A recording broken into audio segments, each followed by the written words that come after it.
We are back. Twins, Senators, or Senators Twins, baseball. Past, present, and future. I'm Ralph Tyko with the Comfortably Zoned Radio Network. The co-hosts of the show are Ronnie Rabinowitz and George Case III. Both are with us this morning. How are you, gentlemen? Good, Ralph. How are you? Oh, good. Just fine, Ralph. Looking forward to it. I love this because we get together, we talk some ball, and every now and again we have a guest. My guest today that I'm introducing to you guys, is my godfather in this podcasting business. He's from Connecticut, and he has a show much like ours on the West Coast. It's called Tony D'Angelo's. Tony? Actually, afternoon here. Good afternoon, Ralph, and good afternoon, gentlemen. All right. And, what's the name of your show, Tony, in Connecticut? Yeah, and what would Vin Scully say? It's time for Dodger baseball? Well, it's time for Senators baseball. All right. How are you, Tony? Yeah. How are you, Ron? Good. Good. Let's talk, because your expertise is broadcasting, and you were nice enough to introduce me and the show to former broadcaster, not really former. He will never retire. He was the first Twin broadcaster. He came with them from Washington, and he was Bob Wolff, and we did a wonderful interview, and you've known him for quite some time. And I wonder if you'd give me some memories of Bob Wolff that you'd like to share with us. Well, I mean, your kind invitation last night as to let's come on with these esteemed gentlemen that I'm pleased to be with, more than pleased to be with, and talk about broadcasters sort of sent me back on a journey to many of the people I listened to going way back when, growing up as a kid in the New York metropolitan area. And Bob was one of those staples by then. I mean, he was working for the Garden. He was doing Knick games. He was filling in on Ranger games. He was how could I put it? He was a very stable, but yet Bob was not the game. Bob was the facilitator of the game. Too many broadcasters today, at least in my view, try to be the game, and I think they're missing the whole point. But yet, Bob was always like a stable presence to me. You know, you turn on a Knick game, it was Bob and Cal Ramsey. And Bob, you'd hear him occasionally on some of the syndicated networks.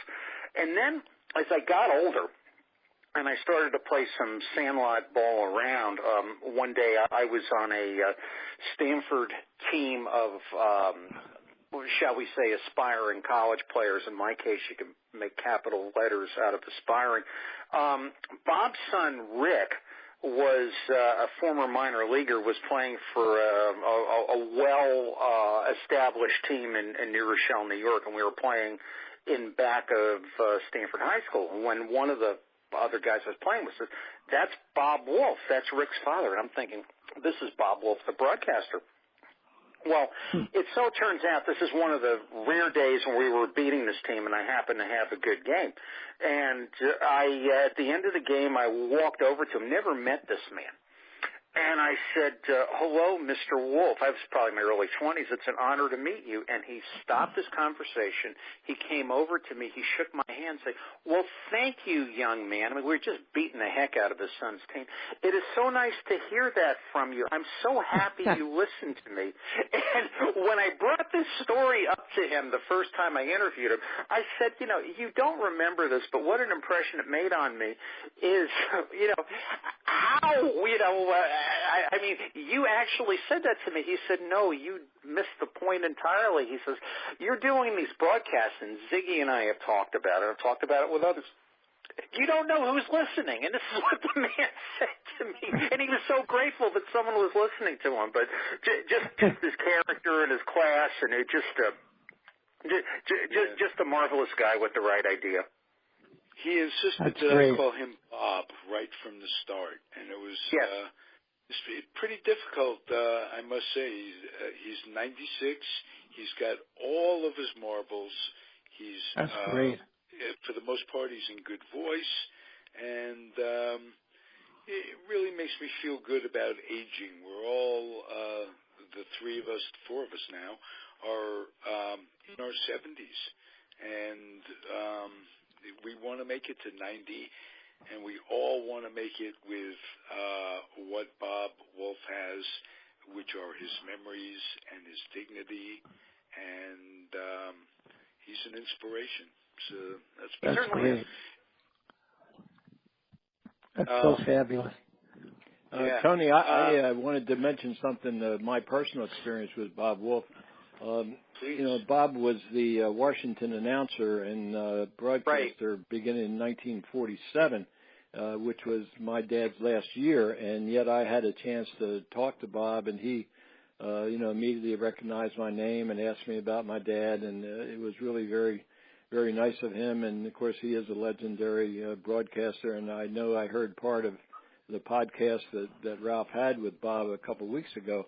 But one other thing I wanted to mention, and you brought up his name, Rick Wolff. Rick was, as you know, Bob's son, and is a broadcaster himself, and was a former athlete. Well, a couple of years ago, Rick knew about my background and contacted me and knew about our DVD that we had about, ball field to battlefield and back, from FDR to JFK, and all of the memories of Griffith Stadium and a lot of the great players. And Rick, which can be found bought where, a DVD George, from me. George, yes. Tell us where the DVD can be found. Okay, the DVD is available online. You can go to the www.timelessbaseball.com website, and you can order it online. It's $29.95 using PayPal. The thing that was interesting to me is that Rick, contacted me, heard about the DVD, bought a DVD as a Father's Day present for his dad a couple of years ago, because he knew that it would be so meaningful to his father to see some of the old footage of Mickey Vernon and the players that played at Griffith Stadium and the memories that he had. And, I was very happy to do it, and I hope that Bob enjoyed it, because it was certainly a heartfelt gift from his son. Oh, isn't that great? That's wonderful. Nice. That's great. Really George, great. any memories of Bob Wolff, or would you like to talk about your favorite announcer when you were a kid growing up? Well, Bob followed in the footsteps of, he was obviously a legendary broadcaster, but he followed in the footsteps of another gentleman in Washington by the name of Arch McDonald. And some of you may remember Arch McDonald. He was the Washington broadcaster for many years, with the exception of 1939, when he broadcast the New York Yankees games. And his place in Washington was taken by Walter Johnson for 1 year, and then Arch returned to Washington and was there for many years. And I think Bob Wolff worked with Arch in the broadcast booth at Griffith Stadium. So, I wonder Bob, what precipitated that move. What with the Yankees, was that early Mel Allen as well? Did he work with Yes, it Mel was. Allen? And supposedly, Ralph, from what I understand, and this happened before I was even born, but my understanding is that there was some sort of a dispute in New York, and the fact that the Yankees broadcast booth was open, and so, they hired Arch McDonald. And then Arch returned the following year to Washington, but that 1 year interlude in there, Walter Johnson, the great pitcher, and we've had Hank Thomas on a few weeks ago. Hank's Walter Johnson's grandson, but Walter Johnson took Arch McDonald's place in the Senator's broadcast booth. The thing that Arch McDonald is probably even more famous known for was his recreation of baseball broadcasts, and probably very few people living today would even recall what a recreated broadcast was. For certain. In that era, announcers did not ride or travel with the team. So if they had an away game, they often recreated by reading off the wire and then adding sound effects. And that this was the strength of Arch McDonald. He did this for many years and had a tremendous following in Washington for that very reason. Well, Reagan started out that way. Yes, he did. Yes, he did. I think he was a broadcaster. Wasn't he a broadcaster in Chicago or something when he was in Des Moines? In school? In Des Moines. In DesInes, Iowa. I think he was right. Yeah, Des Moines, Iowa. Yeah. I think that's where he was. Later recreated a presidency. Actually, his astrologer Yeah. ran it, and it was difficult. But she had a ticker tape, and she would say, "I wonder who we should meet with tomorrow." Wait a minute. Let me ask Nancy. Let me confer with that brain drain. Yeah. Right. But that's it. Good night, Donald Reagan, wherever you are. Yes. Yeah. Right. I'm staying out of this discussion. Well, no, you don't have to, George. You can. and I don't blame you at the same time. Ronnie Rabinowitz, growing up in Milwaukee, Sheboygan, Sheboygan, Wisconsin. You got Milwaukee games. You had in the Midwest the cream of the crop going. You had St. Louis up there. That was within KMOX, within radio dial. You had Jack Buck, Harry Carey. Who were your favorites from the Midwest? Well, I liked Earl Gillespie in the Milwaukee Braves. He was fun. Of course, my favorite forever has always been Vin Scully. And I absolutely adore him. I used to listen to I'm a huge Dodger fan, if you didn't know. I used to listen to the Dodgers. What a shock. I bet you like Jackie Robinson, too. No, I never heard of him. But I used to listen to the Dodger games late at night because, it was, 9:30. So a lot of the Clear Channel stations would travel. I could pick them up. Yeah, I could pick them up because I could pick up KDK in Pittsburgh. I could pick up KMOX in St. Louis, WGN. I could pick up Philadelphia. It was great. So I listened to these games, but every once in a while they start to fade out, okay? And you hear a little psh, and then it would come back again. So sometimes it was so frustrating because I had my scorebook with me.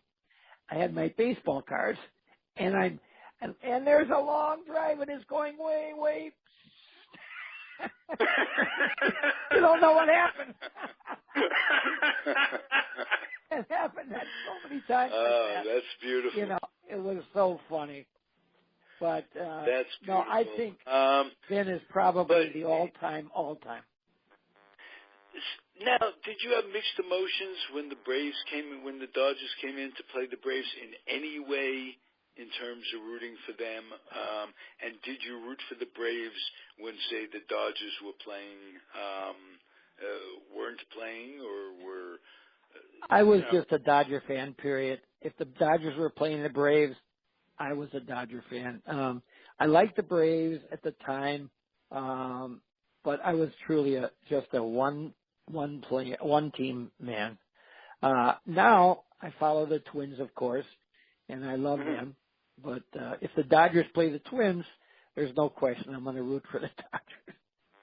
But you did get to hear Harry Callis and those guys. Yeah. Bob Prince. Did you have a favorite of those who weren't Dodger announcers? I mean, Vin, in your day, I'm a little older, so I have memories of Red Barber. And I was a Giant fan, and my grandfather was. Yet we put on Red Barber as opposed to Russ Hodges or anyone else to listen to the game. That's how great Red was, and Vin was just an offshoot of Red Barber, the way I see it. Yeah. Would you agree with me, Tony? I like Bob Prince. I like Terry Carey. I think Terry Carey was pretty colorful in his early days. Later on, he got to be, when he was getting older, and he was tipping a little bit in the broadcast booth. So sometimes he would be. Well, I'll tell you, I mean, if you watch the Yankee games way back when, there was not a man living or dead that could do a rain delay like Mel Allen. He was fantastic. No, right. He was fantastic. And just the rain would come down. He'd have the golf hat on and that big triangular glass of Ballantine, and he'd be talking about Ruth and Gehrig and the Grand Concourse and Allie Reynolds and Joe Page, and you just sit there and you just say, "Keep raining, keep raining." Right. No, he was certainly. Well, Mel was a fixture. I mean, I was born and raised in Stamford, Connecticut. And were you? That's where Jackie lived. Yeah, and as I've said to Zig, a lot of our Little League and Babe Ruth banquets, I'm a little bit beyond the point where Jackie was coming out. Jackie was a resident of Stamford, as you know. Right, he was. Ron, I'm sure, knows that story far better than any one of us. But Mel Allen and Andy Robustelli were, and Mrs. Babe Ruth would be frequent fixtures at Stamford, Connecticut banquets, and Mel would be the MC oftentimes, and he'd come out and kind of loosen everybody up. By this time, Mel was kind of loose himself. And, everybody would clap and say, y'all have a seat.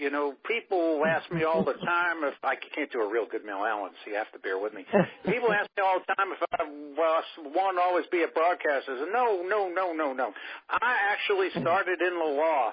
I was studying in Georgia. I actually passed the bar in Georgia, and I have not passed one since. And the whole room would and Mel would just start on the stories of like, the Yankees and Mickey and Ralph. And you'd sit there and your eyes would be, I don't believe I'm hearing this. These broadcasters just made such an incredible impression on, all us little types. Yeah, they did. No, I wanted to mention one thing, Tony. You're talking about Mel Allen. I want to give you my little Mel Allen story.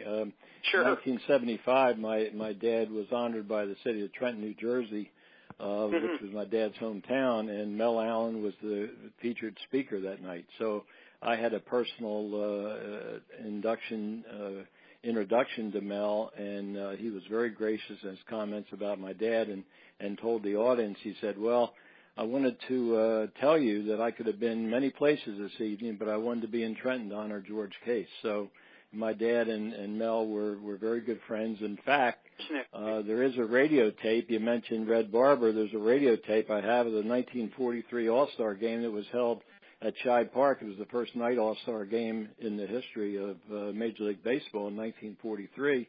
And the announcers were Mel Allen and Red Barber. So it was a tremendous, I really enjoy having the tape and listening to that, because here's Red Barber and Mel Allen both on the Mutual Broadcast Network, a nationwide, radio broadcast, and I'm listening to them talk about my father. Great. Wonderful. Isn't that fabulous? That's so fabulous. That is really terrific. And very few people remember, I guess, very few people that listen to this show don't have trouble remembering it. But in general, Red Barber started out with the Dodgers, but ended up as the Yankee announcer when Branch Rickey was forced out and O'Malley took over. Red Barber couldn't work for him, and they had a big dispute, and he went over and became Mel Allen's booth mate, and they brought in another person who comes under the description of having become a caricature of themselves, as did Carey with the Cubs, Harry Carey. Phil Rizzuto came from being released by the Yankees in 1957. They released him, by the way, on Old Timers Day. They had the nerve to do that, and a year later he took it with some class, and a year later he becomes the Yankee announcer, and he really was a good one. Before, later on he worked with Bill White, and he almost became just a comedian, it would seem. But he was a terrific announcer, and yes, he was. You mentioned rain delays, Tony. I don't know if you remember when the Yankees and doubleheaders too, in between games of doubleheaders, the Yankees had Roy Campanella after his tragic accident. They had him do some games as a color guy, as an announcer of shows during, like I say, during doubleheader breaks. And do you remember him on the air, Tony?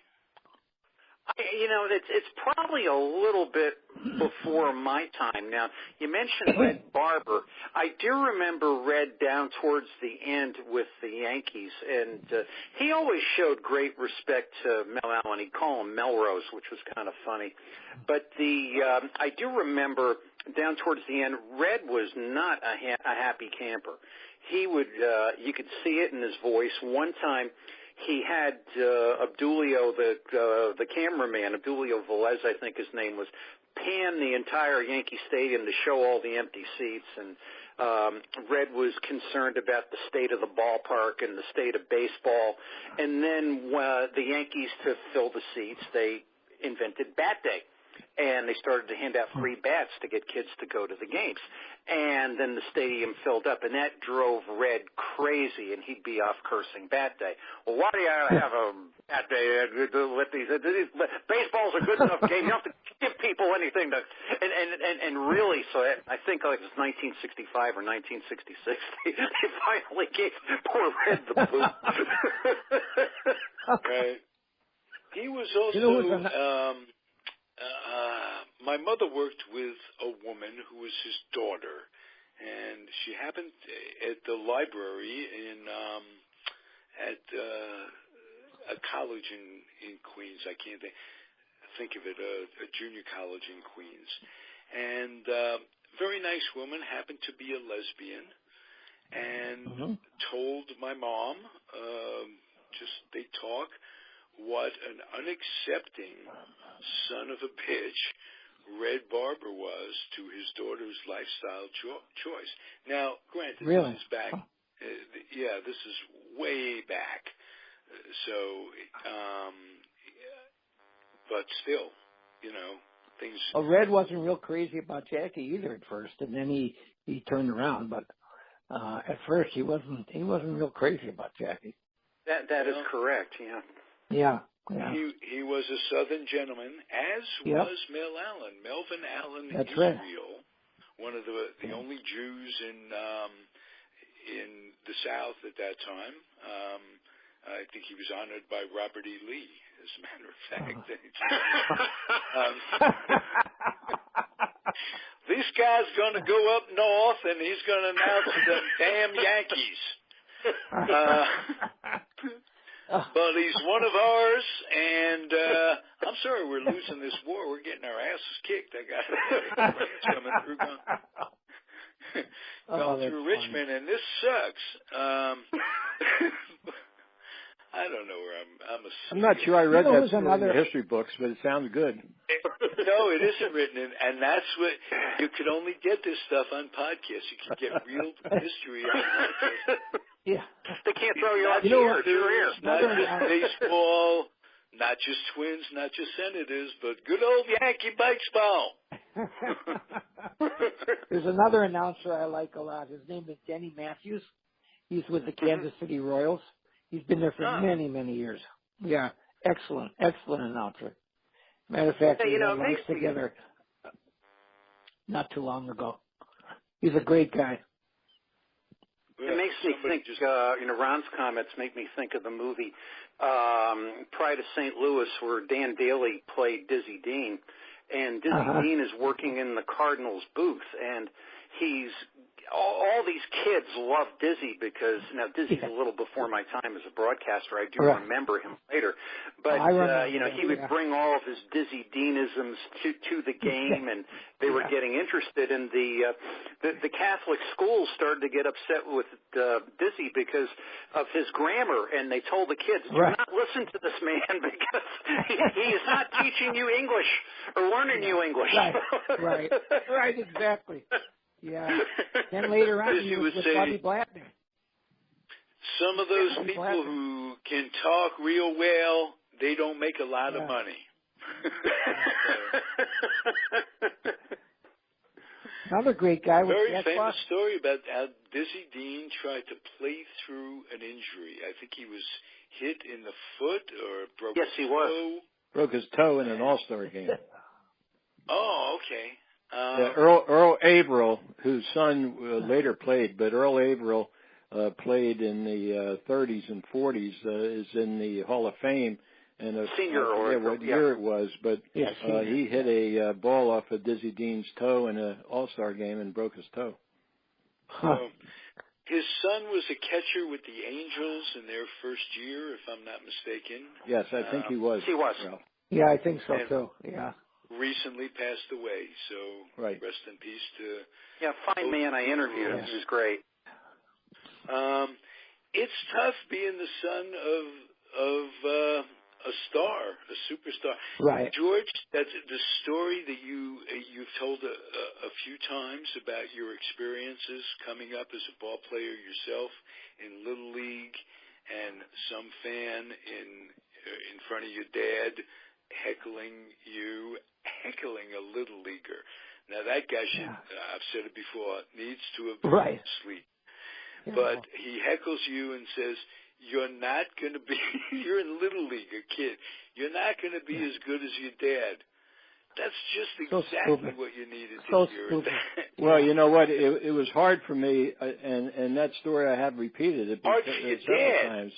Because it was the fact that, I played baseball. I loved baseball, but my name was George Case, and my dad's name was George Case, the Major League ball player, and I'm playing in the same area. I'm playing against, people that playing with and against people that remembered my dad, and fans, they remembered my dad as a player, and so they see this young kid, 11 years old, 12 years old on the Little League diamond, and they want to say something. So they say, hey, Case, you'll never be as good as your old man. Well, it bothered me personally because here I am 11 or 12 years old and I'm crying. And how could it not bother you? I said, Daddy, why did they say that? He said, don't even pay attention to him. He said, that's the kind of stuff you're going to hear. And he said, I love you whether you ever played baseball or not. You're my son. But I loved baseball. I played the game and I had some ability, but from a very early age, I had to listen to that kind of stuff.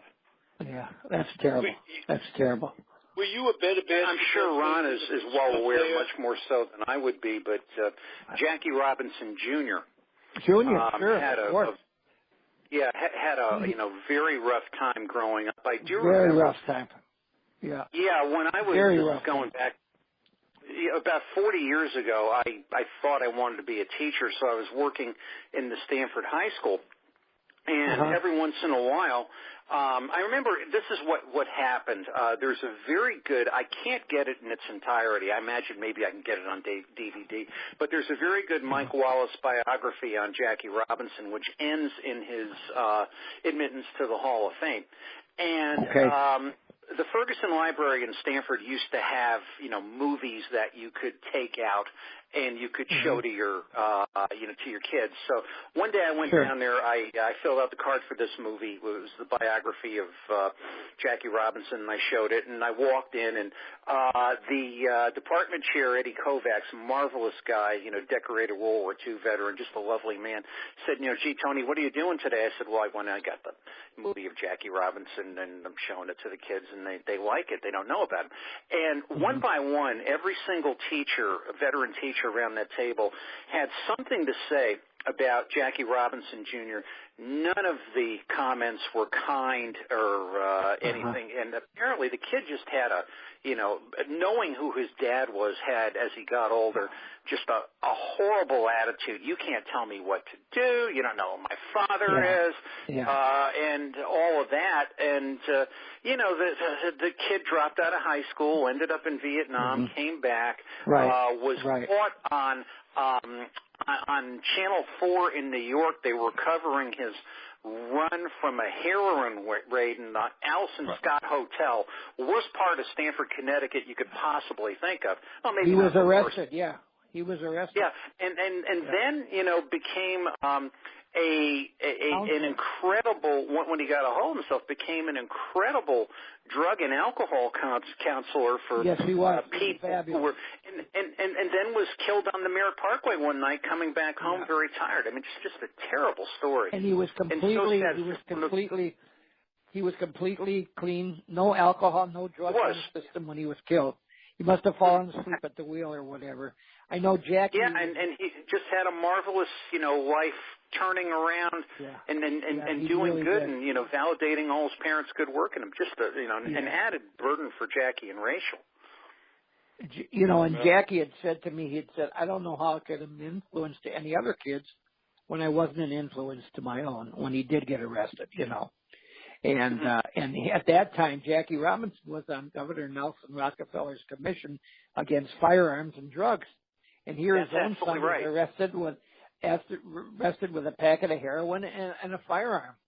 And he was devastated. And then when he went into treatment, and then that's where he found his niche in life.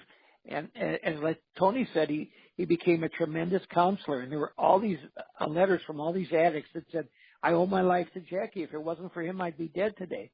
And we were very similar because, Jackie Jr. was about a year or two younger than I was.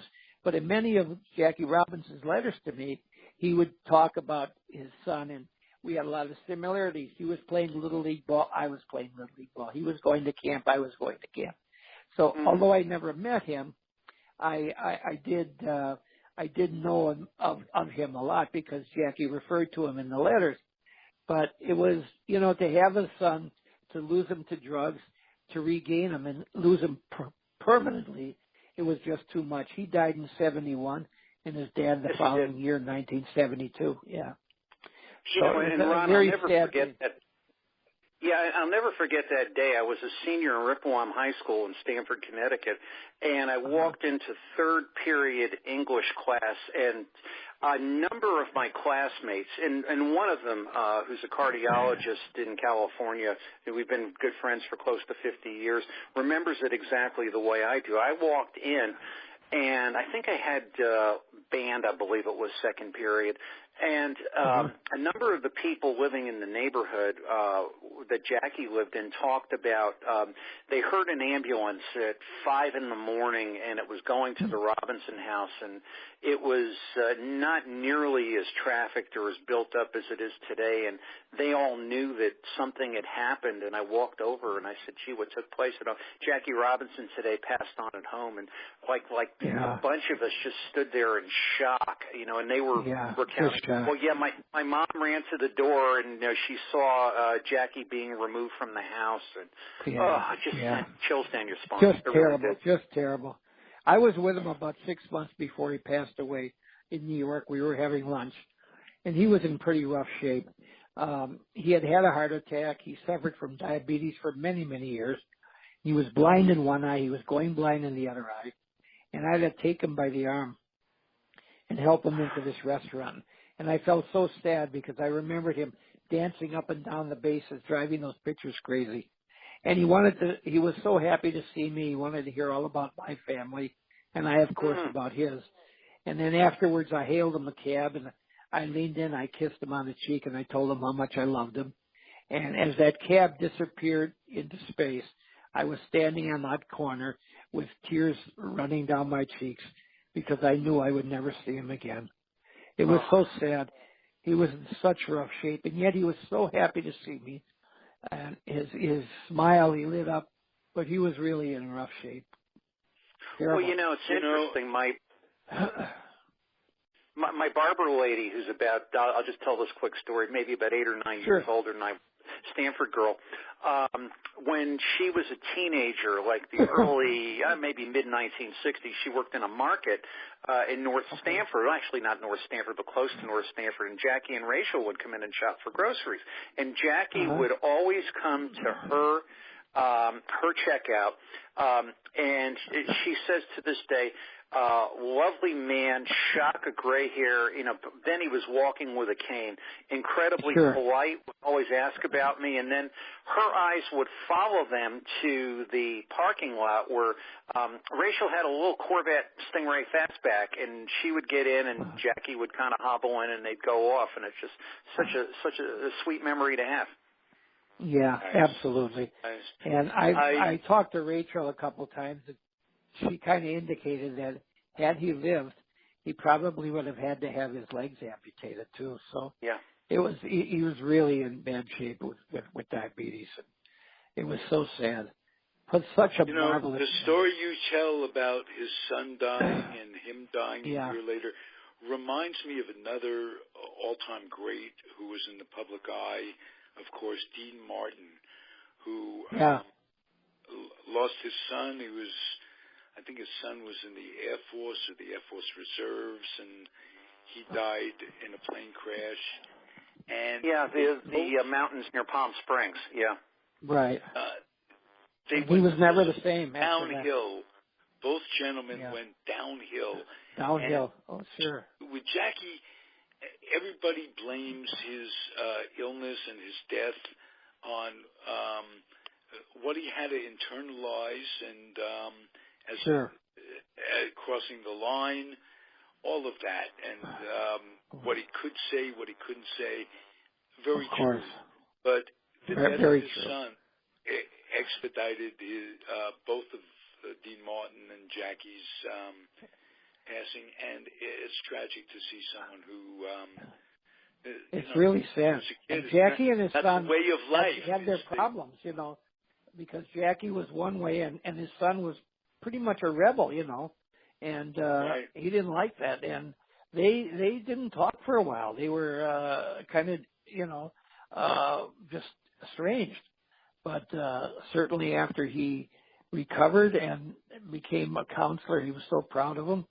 And he was a changed man. And I think being in Vietnam didn't hurt. I mean, I think that hurt him too, because that's when he got involved in drugs and everything. Yeah, he came back. He was a drug addict, And even without being a drug addict, just the idea of the Vietnam era. Oh my God! Split many families from top to bottom. Terrible. It redefined patriotism. It redefined nationalism, and it redefined humanistic qualities that, this country's always been a generation after generation. War this, war that, war that. This was a war that made no sense. And, no sense. You're right. It was the first war that made no sense. And it split us. It split us as a country. And tell us about, real quick, Ronnie, if you could tell us about David, Jackie's other son, who has been very successful in the coffee business. Yes, he has been. It's interesting. His father much younger was he than Jackie Jr.? He was a few years younger, and there was a daughter, Sharon, who's the middle child. But David was the youngest. David moved to Tanzania in Africa, and he started a coffee farm, and he got jobs for all these people growing coffee. He's in Africa about 9 months a year. He met his wife over there. He has a lot of children. It's called Sweet Unity Farms, and he's very successful. He's been in Minneapolis. Yeah, he's been in Minneapolis where he made some advances with the Radisson Corporation, with Carlson Company, to get the coffee in most of their hotels. And then Sharon Robinson is his daughter.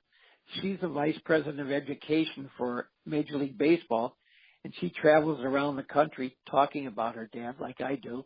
And she also is a tremendous children's book author. She writes a lot of children's books. So both of those kids in their own right have really given back to their countries and their world. They've been wonderful. And of course, Rachel is such an inspiration to everybody. God bless her. 95 years old. She's still going strong. She is just a magnificent lady. I don't know if you know this, but you know, she started the Jackie Robinson Foundation the year after he passed away. And they have the greatest graduation rate of any scholarship program in the United States, 97%, which is way, way double the national average. And Jackie would have been so proud because education was so important to him. And he encouraged everybody to stay in school. You find this interesting. The very first Jackie Robinson scholarship was awarded in 1973, the year after Jackie passed, and was a kid in my graduating class at Ripplewan High School. Clarence West. Yes, he was number one. You can, as Casey would say, you could look it up. I was there. Unbelievable. That's terrific. You know, and these kids, they get a full boat scholarship for 4 years, but they have to give back. You have to pay it forward, and they have to be involved in the community. It's a wonderful, wonderful program, and she started the whole thing, and she's magnificent. I met her for the first time in Minneapolis. It was 1997, and it was the 50th anniversary of Jackie breaking the color line in baseball, and the Twins were honoring her. And they presented a check for $50,000 to the foundation in his honor, in his memory. And I was invited to the press conference, which was at the Metrodome at the time. And I was sitting in the audience with a bunch of reporters. I'm kind of grinning from ear to ear, and she's kind of looking at me like, "What's that reporter grinning about?" You know. And then afterwards, I went up to her and I said, "Rachel, I'm Ronnie Rabinowitz." And just like that, she says, "Oh my God, you're Ronnie Rabinowitz." She hugged and kissed me. She said, "Jack loved you so much." And I showed her all the letters and pictures. And that night she threw out the first ball. They unveiled a picture in the Metrodome of Jackie. And then we sat together in one of the box suites for about 5 innings and talked about our families. She's just magnificent. I hear from her every once in a while. I just heard from Sharon yesterday, as a matter of fact. I stay in touch with the family. So it's been great. Just been great. What a wonderful family. Good. Honey, you know, I just want to jump in there 1 second.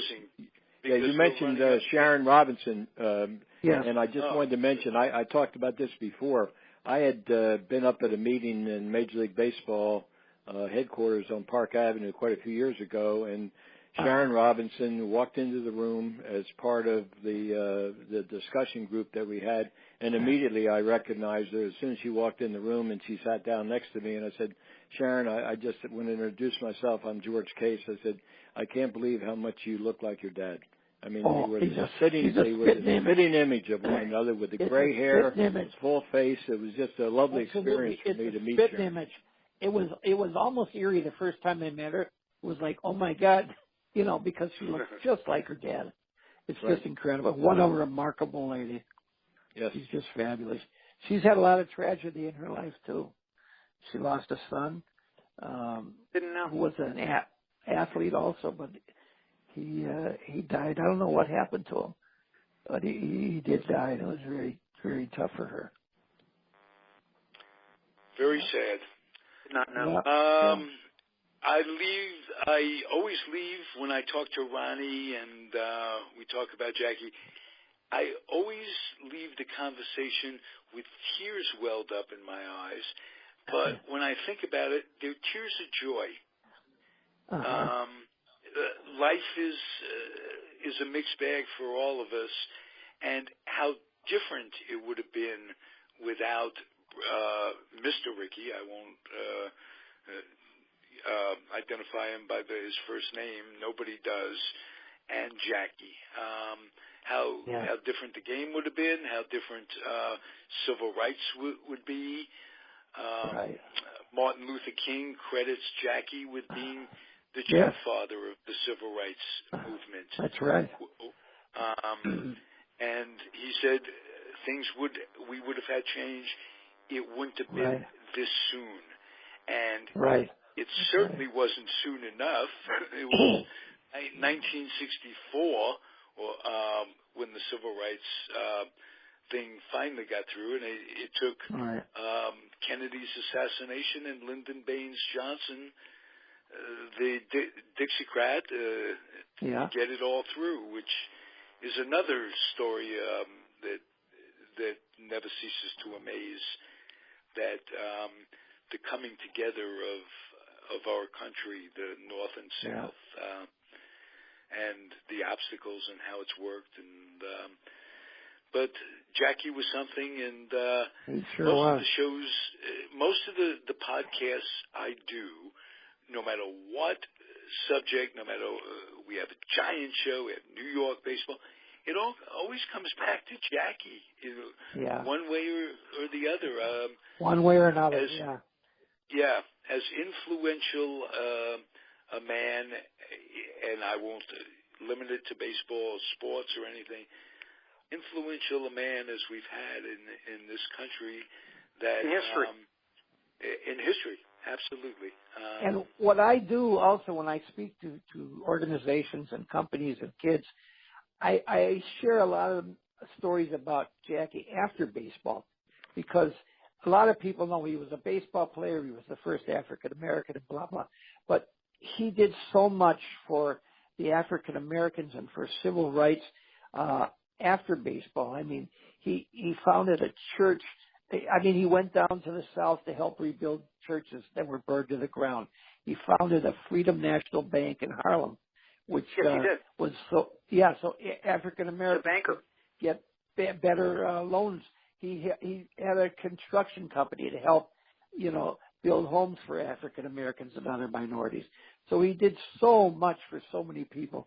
Ron, and he also was very instrumental in Floyd Patterson's career, because when Floyd was being knocked silly by Ingemar Johansson in the first fight, he went into hiding in his house in Long Island. So Howard, at that time, lived in Pound Ridge, New York. He picked up Jackie in Stanford, and they drove out to see if they could get Floyd out of the house and encourage him. And Jackie became a very close friend of Floyd, and gave him inspiration and told him what he was doing wrong and told him what he needed to do right. And Floyd came back and beat the heck out of Ingemar the second time. The third one, I understand, was close. But I remember Floyd was talking about that once on TV, and he said there was such humiliation. It was almost humorous. He said, not only was I getting knocked in my rear time and time again, but right at ringside was John Wayne. This was happening before John Wayne. I couldn't stand it. That's very good. That's I was in Los Angeles a couple of years ago. What an insult. What a shame. Isn't it? Yeah, right. Exactly. Don Wayne. No, they were very close friends. I know that. Yes, and, Jackie was very close to Joe Louis in the service. They were in the service together. And Joe Louis actually helped Jackie. Yeah, actually helped Jackie get he was a second lieutenant. And Joe Louis was the one that got him into that. I mean, so they were very close too. But I was in Los Angeles about a couple of years ago, and Larry King brought me in to interview me. He's telling me a story that the first time he interviewed Martin Luther King, he introduced him as the founder of the Civil Rights Movement. And Martin Luther King stopped him and said, "Larry, I have to correct you. I'm not the founder. Jackie Robinson was." It's a true story. Yeah, quite amazing. Larry King, famous Brooklyn Dodger fan, a classmate and Koufax. Grew up in Brooklyn. He still goes to the Dodger games all the time. He was a great. I see him on the MLB. Yeah. You mentioned Howard. You mentioned Howard and Jackie. They loved each other. Howard and Jackie worked together on Met pregame broadcasts in 1962, and the Mets were the lovable losers. Casey was very, very personable with the reporters, and they were selling this team as they were, there were many original Met fans who didn't like that losing thing. We were from New York, and New Yorkers, we're used to having the World Series in our... The winners, yeah. Every year, it was almost a birthright, and the Mets come in, they were horrible. And yeah, it was cute, and Richie Ashburn and Throneberry, all that stuff, and looking back, and I enjoyed those memories. But Jackie and Howard would gang up on the air. They'd gang up on Casey. And how could they have this guy on the bench? He's falling asleep, this, that, and the other thing.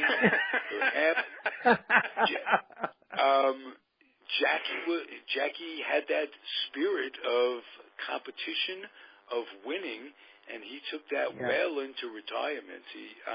Yes, he sure did. He was very critical of Stein. He was very critical of the fact that there were no coaches. Right, or general managers. Or general managers, or managers. Yep. And that's right.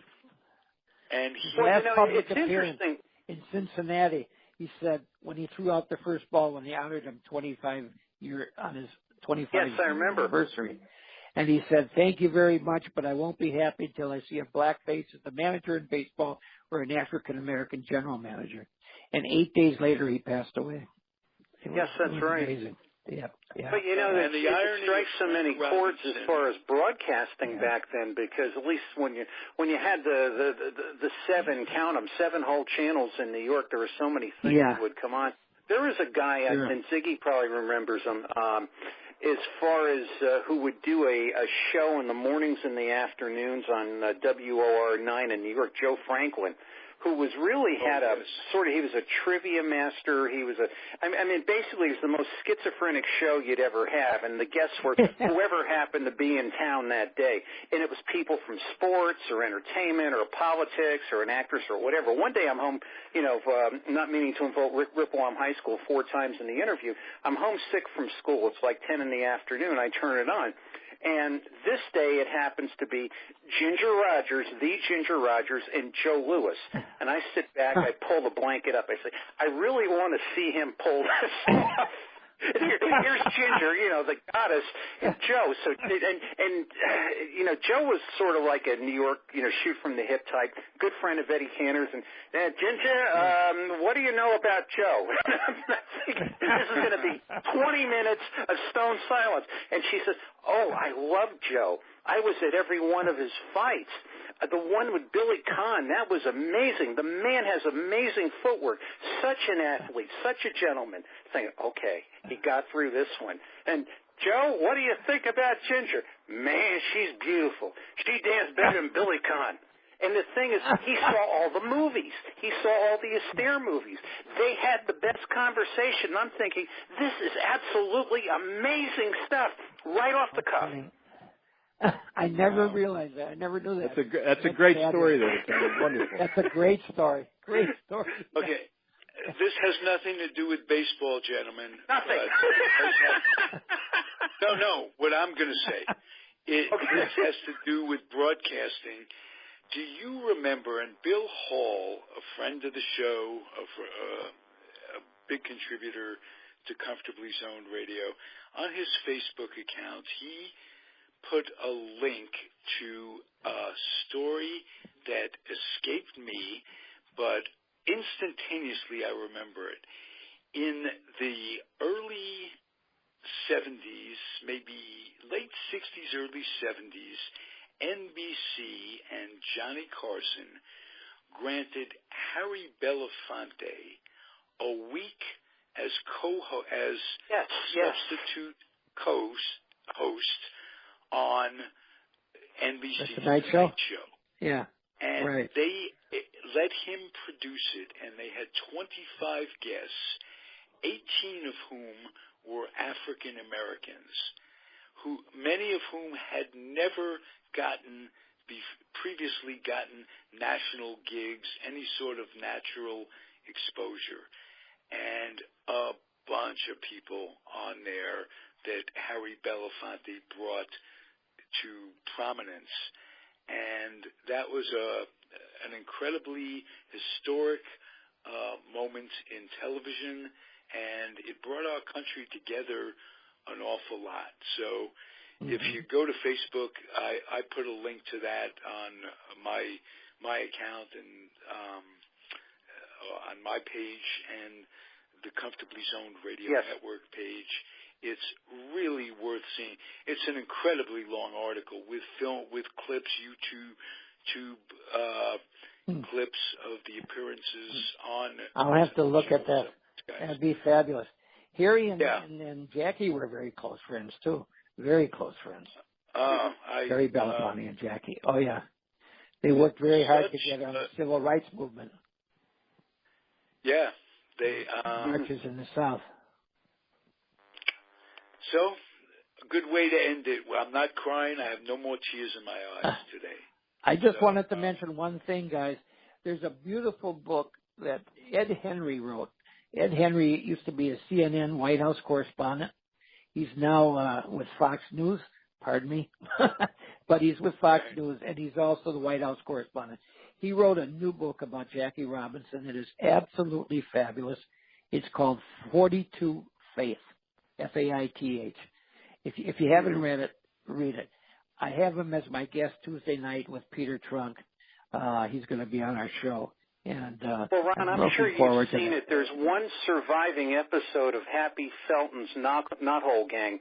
I think you could see it on YouTube, and it happens to be, I think it's June 8th, 1956.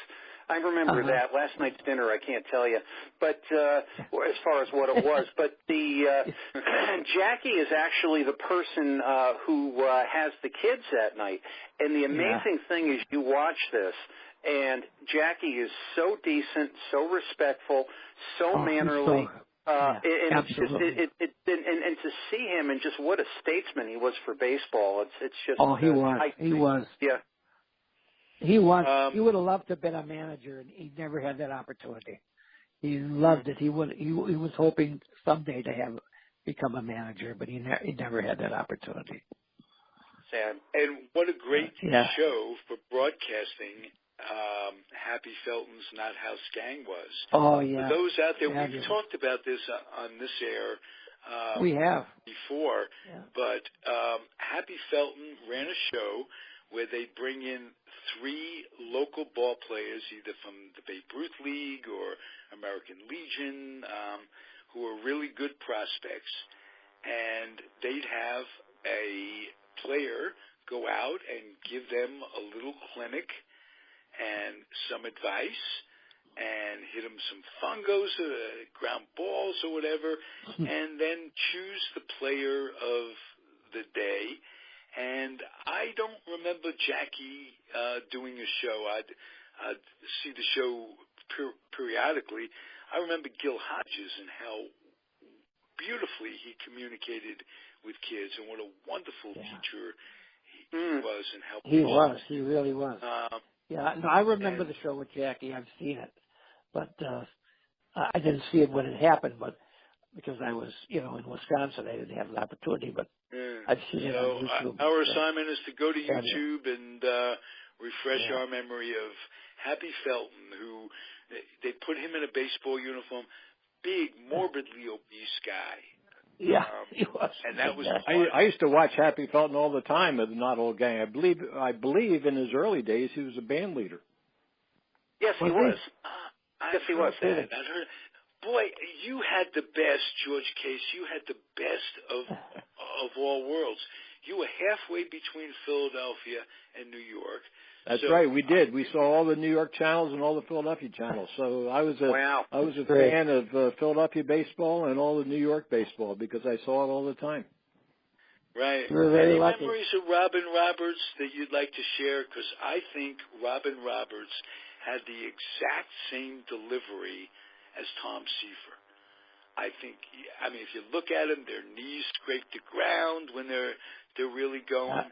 And he was kind of my hero or anti-hero. I went to camp in the Poconos, and half the campers were from Philly and half the campers were from New York. So we had a lot of back and forth banter going about the Phillies in those days.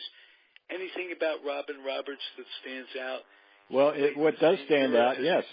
I happened to see Game 2 of the 1950 World Series with my dad, and Robin Roberts pitched and lost. I think he lost Allie Reynolds 2-1, but it was a tremendous effort. Robin Roberts was a great pitcher. And then quite a few years ago, I had the opportunity to meet Dan Roberts, who was Robin Roberts' son, and Dan Roberts had been the longtime baseball coach at West Point. Oh, no kidding. I never knew that. That's interesting. Wow. I never knew that. So Robin Roberts was quite a ball player. George, your dad coached Rutgers. Gil McDougall coached Fordham. Right. Did their coaching careers, did they overlap? It's possible they did, Ralph. I know when I was at Rutgers, did they play against each other? Or? Yeah, we did not play Fordham. We played Fordham in basketball. I don't remember playing Fordham in baseball, but I do know that Gil McDougall, after his episode with Herb Score, and he had been hit himself. I think he had been beamed or something with a line drive, and eventually he lost his hearing. But Gil McDougall was a great player who, after his unfortunate incident with Herb Score, he said that if Herb Score did not recover, from his terrible eye injury, that Gil McDougall was going to retire from baseball. Right, and I think he did at the end of that year. I think that really broke his spirit. Yeah, it did. Yeah, I think so too. That was a horrible instance. Very underrated guy. You mentioned the Yankees beating those whiz kid Phillies in '50. Yeah. They did the same to my Giants the first year I was brought to games by my grandfather. I can't say that I was a Giant fan. I was just watching all this in '51, and Gil McDougall hit a grand slam home run that beat them and broke their spirit in the World Series. And one of the guys I truly admired. Yes, you mentioned he went deaf, and years later, technology advanced to the point where they were able to put some sort of a device in a few years before he passed away, and he was able to hear his grandkids talk after not having any hearing for a long time. And he also became a treasure trove of old Yankee stories in the last years of his life because he, since he could hear and respond, he remembered things that nobody else did. And it was, it's a very fortunate thing that he did because a lot of those stories would have been lost to history. Sure. That's great. I did not know that. I wasn't living in the Bay, the metropolitan area. I was out west at that time, so I didn't get to follow him very much after he retired. But I will say that the Yankees won world championships with Gil McDougall as their starting shortstop one year, their starting second baseman one year, and their starting third baseman one year. Yeah. And all those years he played all around the infield. He was a terrific utility infielder.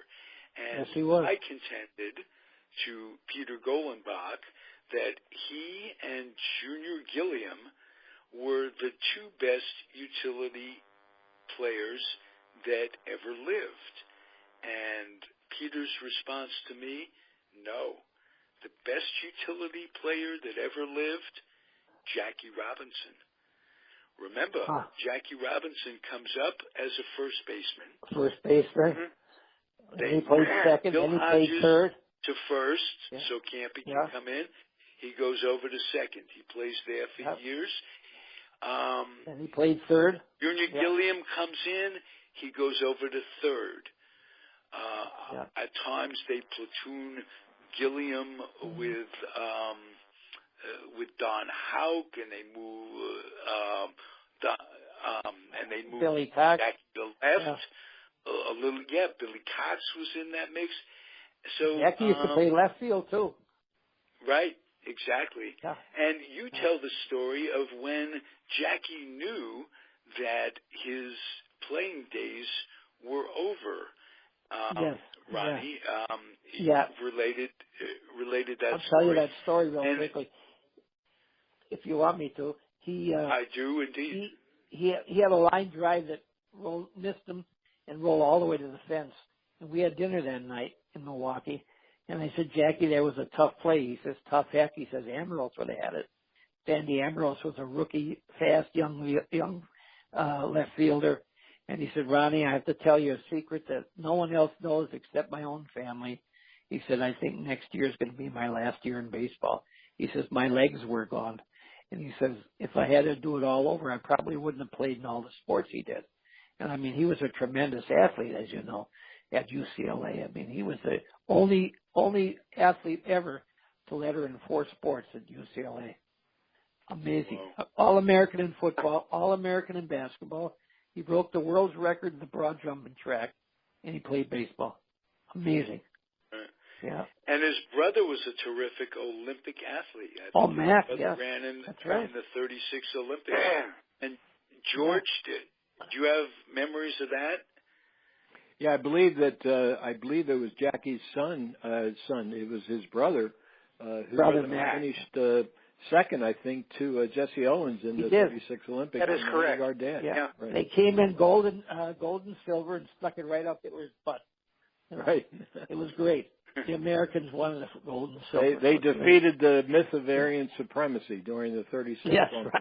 right. That's right. That's right. And that was Mac and Robinson. that is when Marty Glickman and a runner by the name of Kohler were two both Jewish Jews kids. were We're turned not allowed away from the Olympics. Yeah. They weren't allowed to compete simply because we didn't want the government, the powers that be, basically Avery Brundage, who was a friend of Hitler, Nazi sympathizer. They didn't want to embarrass Hitler any more than they did with Jesse Owens and Mac Robinson finishing 1-2, and they kept those 2 Jews out of the Olympics. One of whom, Marty Glickman, went on to be one of the most prominent broadcasters of all time. And I'd like memories from Tony of Marty Glickman. He was a tri-state announcer. Yeah, he was all over. I mean, really, you got to credit him and Al DeRogatis for putting the NFL on the map. Because way back when, going back to the days of the Roselle Rule, where you could not listen or you couldn't watch a New York Giants football game within 50 miles of Yankee Stadium, so people listened on radio, and it was Marty and Al who really brought the game to so many. Interesting. Al DeRogatis was a former guard, New York Giant guard, if I remember correctly. Yeah. And he goes into the broadcasting booth. Football's not like that. Football's a very, very complicated sport to call. A lot of intricacies, and Al DeRogatis would break it down. And yes, he was wonderful. He was terrific. He was one of the all-time greats. And you mentioned your high school 2 or 3 times.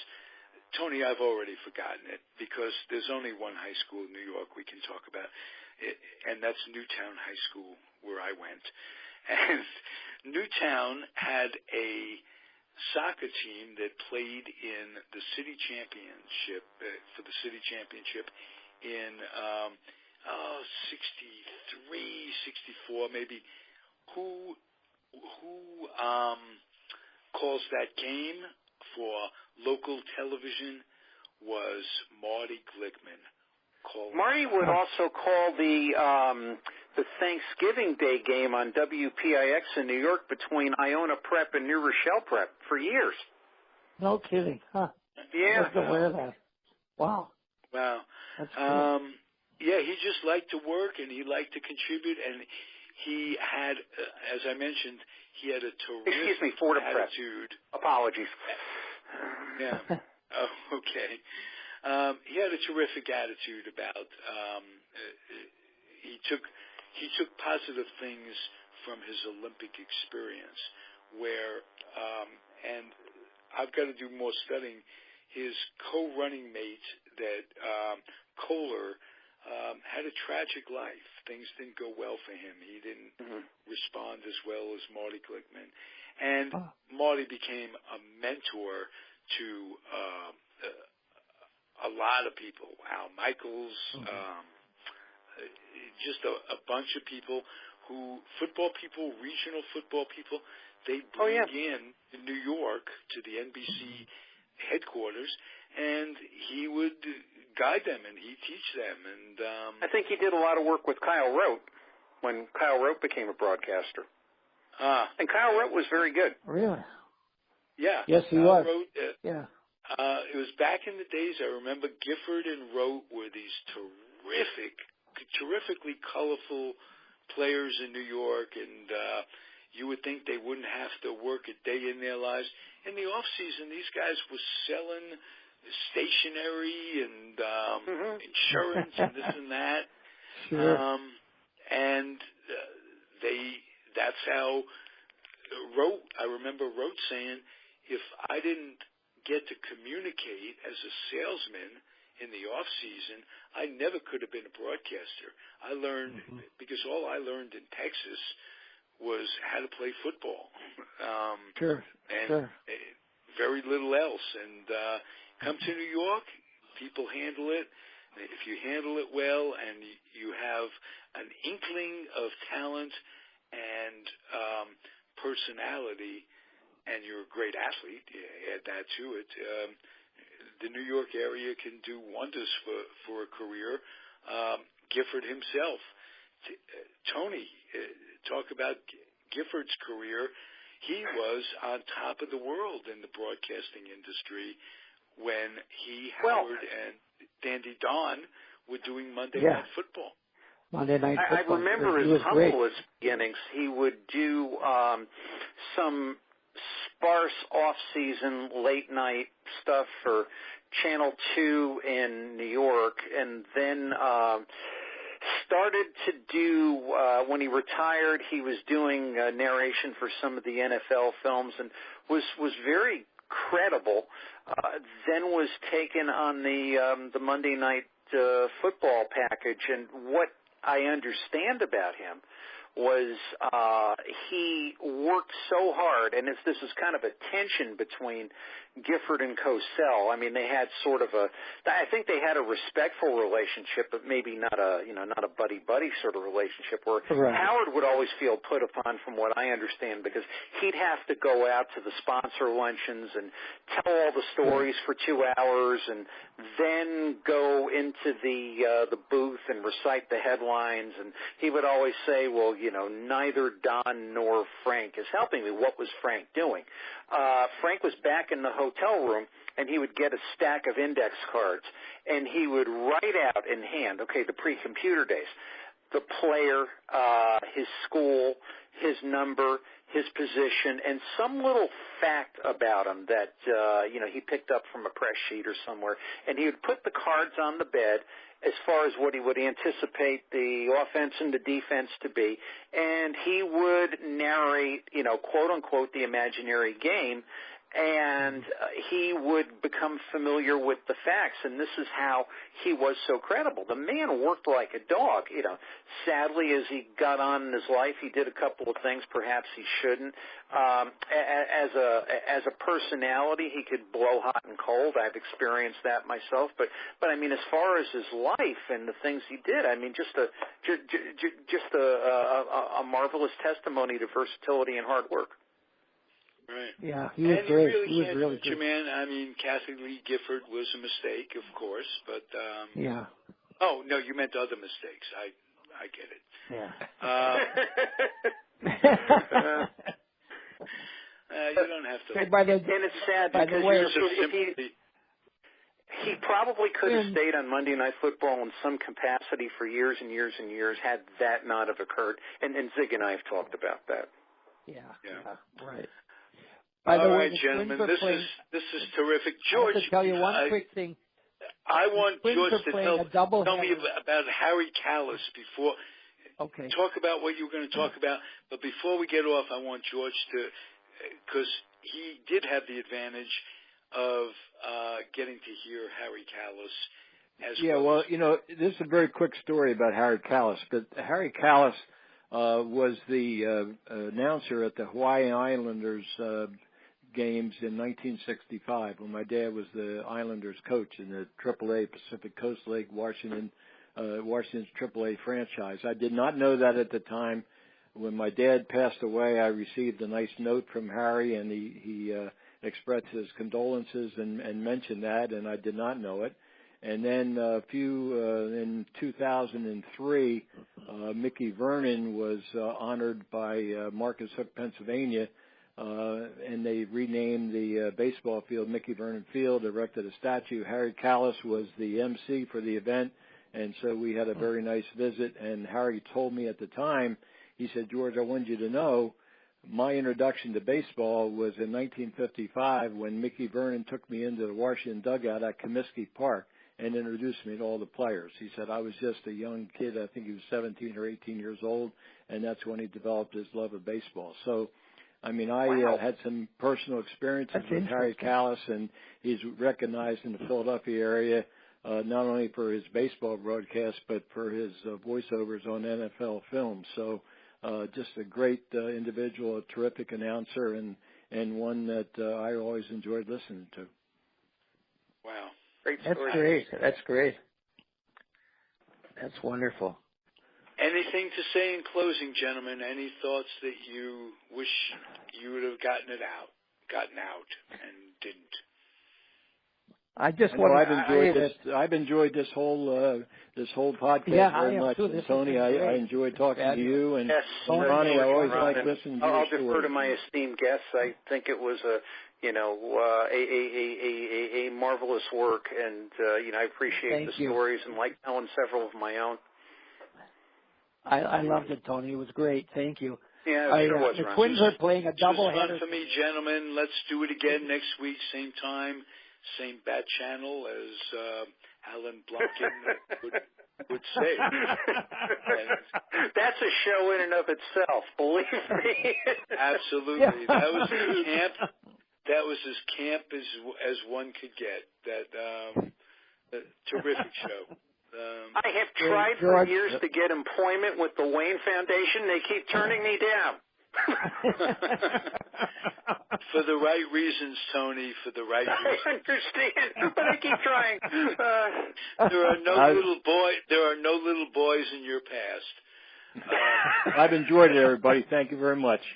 George, thank you. Yep. Bye now. Thanks again. Okay, guys. Well, we're off and running. See you next week. Everybody out there, Okay. keep on keeping on. Thanks, gentlemen. It was great. Thank you. Good afternoon.